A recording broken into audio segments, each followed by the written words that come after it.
യോഹന്നാൻ എഴുതിയ രണ്ടാം ലേഖനം. ആമുഖം. പുരാതന കത്തുകളുടെ രൂപഘടനയുടെ എല്ലാ അംശങ്ങളും അവലംബിച്ചിട്ടുള്ള ഒന്നാണ് യോഹന്നാൻ എഴുതിയ രണ്ടാം ലേഖനം. ആരംഭത്തിൽ ലേഖകനും സ്വീകർത്താവും ആരാണെന്ന് പറയുകയും സ്വീകർത്താക്കളെ അഭിവാദ്യം ചെയ്യുകയും ചെയ്യുന്നു. സ്വീകർത്താക്കളെ അഭിനന്ദിക്കുന്ന രീതിയിലുള്ള 4-ാം വാക്യം കൃതജ്ഞതാ പ്രകാശനത്തിന്റെ രൂപം ഉൾക്കൊള്ളുന്നതാണ്. 5 മുതൽ 11 വരെയുള്ള വചനങ്ങൾ ലേഖനത്തിന്റെ മുഖ്യ സന്ദേശമാണ്. ഉപസംഹാരത്തിന്റെ ഭാഗമായി ലേഖകൻ തന്റെ യാത്രാ പദ്ധതികളെപ്പറ്റി സൂചിപ്പിക്കുകയും അന്ത്യാഭിവാദനം നൽകുകയും ചെയ്യുന്നു. എങ്കിലും ഇവിടെ വ്യക്തികളുടെയോ സ്ഥലങ്ങളുടെയോ കൃത്യമായ പേരുകൾ പറയുകയോ വിശദാംശങ്ങൾ നൽകുകയോ ചെയ്യുന്നില്ല. തിരഞ്ഞെടുക്കപ്പെട്ട മഹതി എന്ന സ്വീകർത്താക്കളെക്കുറിച്ചുള്ള പ്രയോഗം ഏഷ്യ മൈനറിലുണ്ടായിരുന്ന 1 അതിലധികമോ സഭകളെ ഉദ്ദേശിച്ചാവാം. ലേഖകൻ സ്വയം ശ്രേഷ്ഠൻ എന്ന് വിശേഷിപ്പിക്കുന്നു. അത് ആദിമ സഭാ സമൂഹത്തിൽ ഒരാൾ ചെയ്തു വന്ന പ്രത്യേക ഉത്തരവാദിത്വം എന്ന അർത്ഥത്തിലോ അല്ലെങ്കിൽ മുതിർന്ന ആൾ എന്ന അർത്ഥത്തിലോ ആകാം.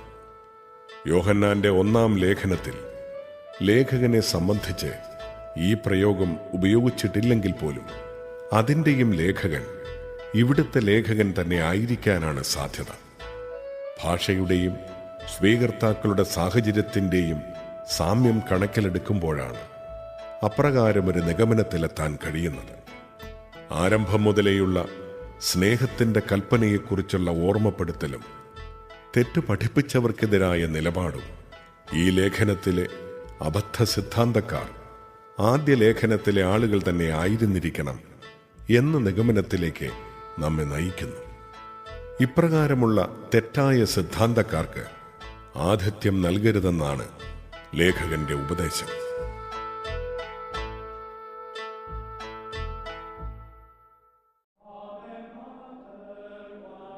തിരഞ്ഞെടുക്കപ്പെട്ട മഹതിക്കും അവളുടെ മക്കൾക്കും സഭാശ്രേഷ്ഠൻ എഴുതുന്നത്. നമ്മിൽ വസിക്കുന്നതും എക്കാലവും നമ്മോടൊത്തുണ്ടായിരിക്കുന്നതുമായ സത്യത്തെ മുൻനിർത്തിയും സത്യത്തിന്റെ പേരിലും ഞാൻ നിങ്ങളെ സ്നേഹിക്കുന്നു. ഞാൻ മാത്രമല്ല, സത്യമറിയുന്നവരെല്ലാം നിങ്ങളെ സ്നേഹിക്കുന്നു. പിതാവായ ദൈവത്തിൽ നിന്നും അവിടുത്തെ പുത്രനായ യേശുക്രിസ്തുവിൽ നിന്നുമുള്ള കൃപയും കരുണയും സമാധാനവും സത്യത്തിലും സ്നേഹത്തിലും നമ്മോടുകൂടി ഉണ്ടായിരിക്കും. പിതാവിൽ നിന്ന് നാം സ്വീകരിച്ച കൽപ്പനയ്ക്കനുസൃതമായി നിന്റെ മക്കളിൽ ചിലർ സത്യത്തിൽ വ്യാപരിക്കുന്നത് കണ്ട് ഞാൻ അത്യന്തം സന്തോഷിച്ചു. അല്ലയോ മഹതി, ഞാൻ നിന്നോട് അഭ്യർത്ഥിക്കുന്നു, ഒരു പുതിയ കൽപ്പനയായിട്ടല്ല, ആരംഭം മുതലേ നമുക്ക് ലഭിച്ചിരിക്കുന്ന ഒന്നായിട്ടാണ് ഞാൻ ഇതെഴുതുന്നത്. നാം പരസ്പരം സ്നേഹിക്കണം. ഇതാണ് സ്നേഹം, നാം അവിടുത്തെ കൽപ്പനകൾ അനുസരിച്ച് നടക്കുക. കൽപ്പനയാകട്ടെ, ആരംഭം മുതലേ നിങ്ങൾ ശ്രവിച്ചിരിക്കുന്നത് പോലെ സ്നേഹത്തിൽ വ്യാപരിക്കുക എന്നതും. വളരെയധികം വഞ്ചകർ ലോകത്തിലേക്ക് ഇറങ്ങിയിട്ടുണ്ട്. യേശുക്രിസ്തു മനുഷ്യ ശരീരം ധരിച്ചു വന്നു എന്ന് സമ്മതിക്കാത്തവരാണ് അവർ. ഇങ്ങനെയുള്ളവനാണ് വഞ്ചകനും അന്തിക്രിസ്തുവും. ഞങ്ങളുടെ അധ്വാനഫലം നിങ്ങൾ നഷ്ടമാക്കാതെ അത് പൂർണ്ണമായി നേടാൻ ശ്രദ്ധിക്കുവിൻ. ക്രിസ്തുവിന്റെ പ്രബോധനത്തിൽ നിലനിൽക്കാതെ അതിനെ അതിലംഘിച്ച് മുമ്പോട്ടു പോകുന്ന ഒരുവന് ദൈവമില്ല. അവന്റെ പ്രബോധനത്തിൽ നിലനിൽക്കുന്നവന് പിതാവും പുത്രനുമുണ്ട്.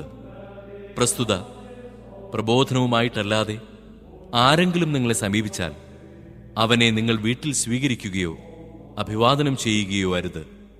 എന്തെന്നാൽ അവനെ അഭിവാദനം ചെയ്യുന്നവൻ അവന്റെ ദുഷ്പ്രവൃത്തികളിൽ പങ്കുചേരുകയാണ്. ഇനി വളരെ കാര്യങ്ങൾ നിങ്ങൾക്ക് എഴുതാനുണ്ട്. എങ്കിലും അതിന് കടലാസും മഷിയും ഉപയോഗിക്കാൻ എനിക്ക് താൽപ്പര്യമില്ല. എന്നാൽ നമ്മുടെ ആനന്ദം പൂർണ്ണമാകുന്നതിനു വേണ്ടി നിങ്ങളുടെ അടുത്തു വന്ന് മുഖാഭിമുഖം സംസാരിക്കാമെന്ന് ഞാൻ പ്രത്യാശിക്കുന്നു. നിന്റെ തിരഞ്ഞെടുക്കപ്പെട്ട സഹോദരിയുടെ മക്കൾ നിന്നെ അഭിവാദനം ചെയ്യുന്നു.